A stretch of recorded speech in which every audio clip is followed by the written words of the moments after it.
warahmatullahi wabarakatuh. Perkenalkan, saya Reka Fatmawati dari kelas PPA 2B.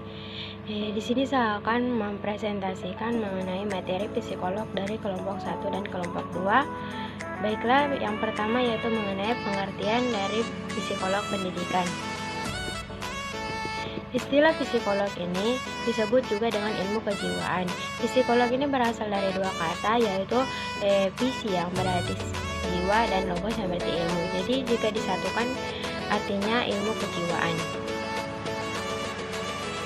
Psikolog pendidikan menurut sebagian ahli adalah subdisiplin psikolog, bukan psikolog itu sendiri. Mereka menganggap bahwa psikolog pendidikan ini tidak memiliki teori, konsep, dan metode sendiri dalam menanganinya. Secara lebih sederhana dan praktis, Bralow mendefinisikan psikolog pendidikan yaitu a body of knowledge grounded in psychology, yang artinya psikolog pendidikan adalah sebuah pengetahuan berdasarkan riset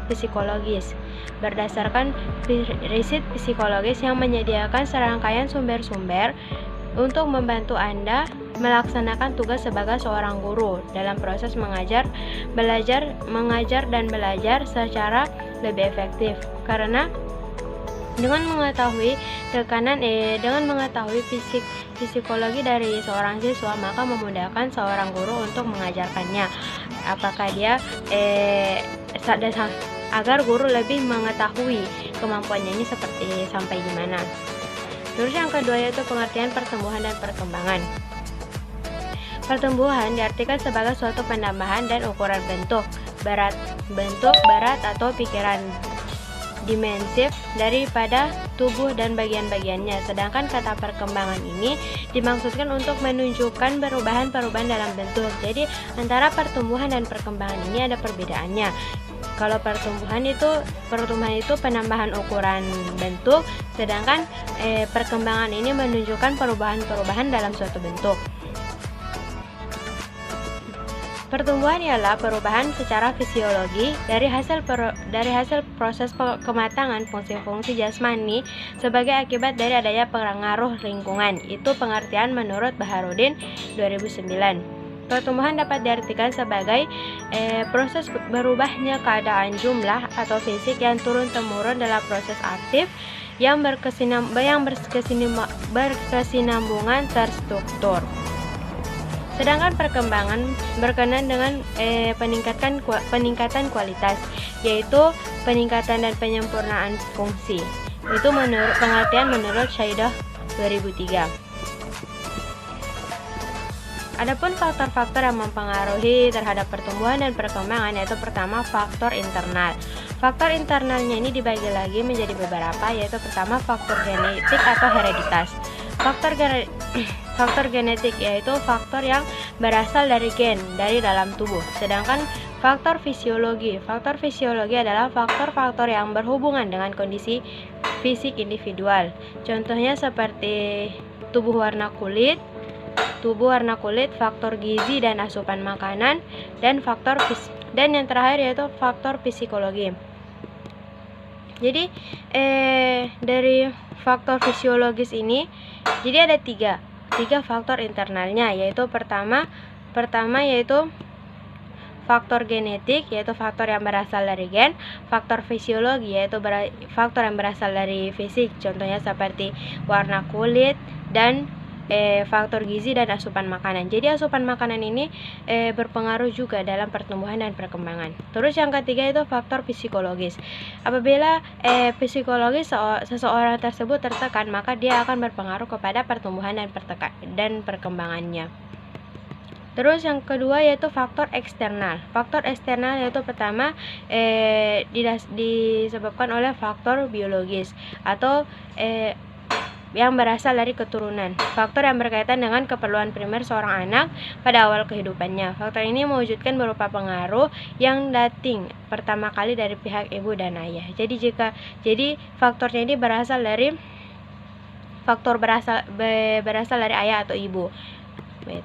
Faktor yang kedua yaitu faktor psikis. Faktor ini mencakup kondisi keamanan, cuaca, keadaan geografis, sanitasi, atau kebersihan lingkungan. Terus yang ketiga yaitu faktor ekonomi atau status sosial ekonomi. Terus kita masuk ke pengertian hereditas. Menurut Whitregon, seperti yang dikutip oleh Haji M. Arafin, hereditas adalah suatu proses penurunan sifat-sifat atau benih dari generasi ke generasi lain melalui plasma benih, bukan dalam bentuk tingkah laku melainkan struktur tubuh. Hal ini senada dengan ungkapan Rifah Hidayah. Hereditas adalah proses penurunan atau pemindahan ciri-ciri khas generasi yang satu ke generasi berikutnya yang melalui plasma benih. Jadi maksudnya di sini itu sifat-sifat atau tingkah laku yang dilakukan oleh seorang ibu atau seorang ayah akan turun ke anaknya dengan melalui plasma benih. Terus adapun prinsip-prinsip hereditas menurut Crow dan Crow adalah pertama yaitu prinsip reproduksi. Hereditas berlangsung dengan perantara germ cell dan bukan melalui sel somatik. Ini berarti bahwa sifat orang tua yang diperoleh dari lingkungan tidak bisa mempengaruhi plasma benih. Sebagai contoh bahwa seorang ayah yang ahli bidang kedokteran, maka anaknya tidak dengan sendirinya jadi dokter. Ahli tetap harus belajar dari awal. Jadi faktor dari lingkungan tidak akan mempengaruhi faktor hereditasnya karena tidak akan berpengaruh dalam plasma benih. Terus yang kedua itu prinsip konformitas. Setiap jenis akan menurunkan jenisnya sendiri. Setiap makhluk akan menurunkan golongannya sendiri. Yang diturunkan di sini adalah ciri-ciri biologis. Contohnya seperti apabila ayah atau ibunya terlahir dengan ukuran badan yang rendah, maka anaknya juga akan mengikuti salah satu ukuran badan antara ayah dan ibunya. Terus kita masuk ke ruang lingkup psikologis. Ruang lingkup psikologis ini tidak hanya memberi perhatian terhadap manusia, tempat serta perilaku dan pengalaman manusia dalam hubungannya dengan setting fisik, namun yang membahas rancangan desain ataupun hal-hal lebih spesifik seperti ruang-ruang, bangunan-bangunan, dan ketetanggaan. Jenis-jenis lingkungan di sini ada 3, yaitu pertama lingkungan alamiah yang terdiri dari lautan, hutan, dan sebagainya. Lingkungan buatan seperti jalan raya, perumahan, dan taman. Lingkungan sosial. Terus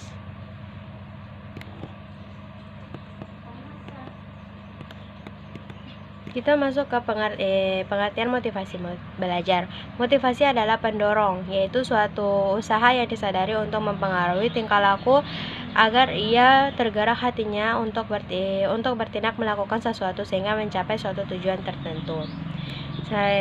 Karena kata motivasi ini sering kita dengar, jadi tidak perlu dijelaskan sampai akar-akarnya, sampai lebih jelas lagi. Pengertian kesulitan belajar. Kesulitan belajar adalah suatu keadaan yang menyebabkan siswa tidak dapat belajar sebagaimana mestinya. Menurut Sabri, kesulitan belajar yaitu kesukaran siswa yang menerima atau menyerap pelajaran di sekolah. Jadi siswa ini terdiri dari berbagai macam jenis. Ada yang mudah belajar, ada yang mudah menerima pelajaran, ada yang agak sulit menerima pelajaran, dan ada yang sangat sulit menerima pelajaran. Dan masing-masing 3 ini harus menggunakan metode yang lain-lain. Yang apabila kita bertemu dengan orang yang mudah menerima pelajaran, maka kita akan lebih mudah untuk mengajarkan. Sebagai seorang guru, kita akan lebih mudah untuk mengajarkannya. Dan yang kedua yaitu agak kesulitan menerima pelajaran, kita harus menggunakan metode lain. Kita tidak bisa menyamakan metode yang kita gunakan kepada orang yang mudah menerima pelajaran kepada orang yang agak sulit menerima pelajaran. Nah, di sini akan dilatih suatu kesabaran seorang guru. Dua jenis siswa ini antara agak kesulitan menerima pelajaran dan sangat kesulitan menerima pelajaran, di sini akan dilatih kesabaran seorang guru. Bagaimana caranya agar seorang siswa tersebut mudah untuk memahami apa yang dia pelajari. Maka dari itu, selain kita mengajar, maka kita juga harus memperhatikan psikolog atau sampai keadaan seorang siswa, kejiwaan seorang siswa, sampai mana kemampuannya dalam menerima pelajaran, agar kita tidak terlalu jauh dalam menjelaskan, akan tetapi dia tidak pernah mengerti dengan apa yang kita jelaskan. Terus kita akan lanjut ke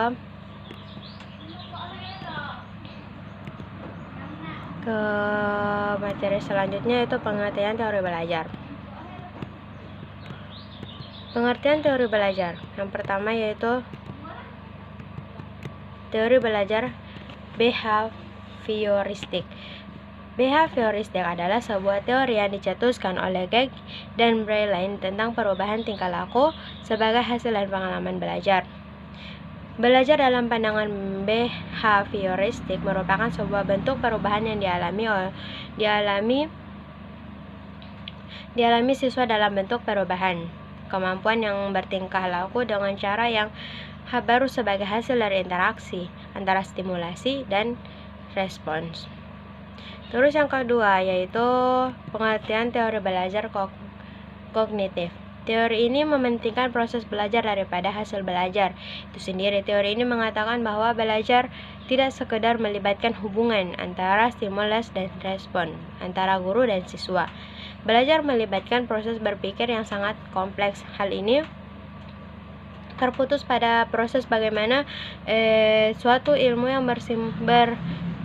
berasimilasi dengan ilmu yang sebelumnya telah dikuasai oleh siswa. Jadi maksudnya belajar kognitif ini belajar terus tanpa melibatkan hubungan antara pengajar dan si pelajar. Dan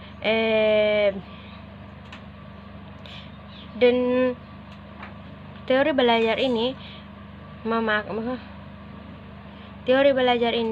menginginkan kita sebagai seorang pelajar untuk menguasai materi sebelumnya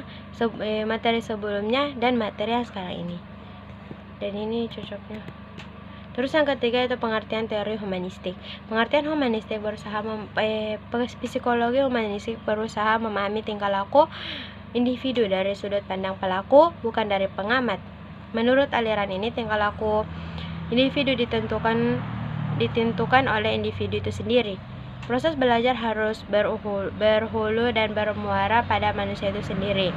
Teori ini menekankan pada isi dan proses belajar, dan pada kenyataan teori ini lebih banyak berbicara tentang pendidikan dan proses belajar dalam bentuk yang ideal. Tujuan belajar adalah, apa sih tujuan belajar? Kenapa kita harus belajar? Paling akan timbul seperti itu. Baiklah, tujuan belajar adalah untuk memanusiakan manusia. Proses belajar dianggap berhasil jika siswa telah memahami lingkungan dan dirinya sendiri. Siswa harus berusaha agar lambat laun mampu mencapai aktualisasi diri dengan sebaik-baiknya. Teori ini berusaha memahami perilaku belajar dan sudut pandang pelakunya, bukan dari sudut pandang pengamatnya. Oke, cukup sekian dan terima kasih. Yo, I ain't here for the money, I ain't here for the fame. Though it might be nice to own a jet plane, I'ma do it all for you. Come along.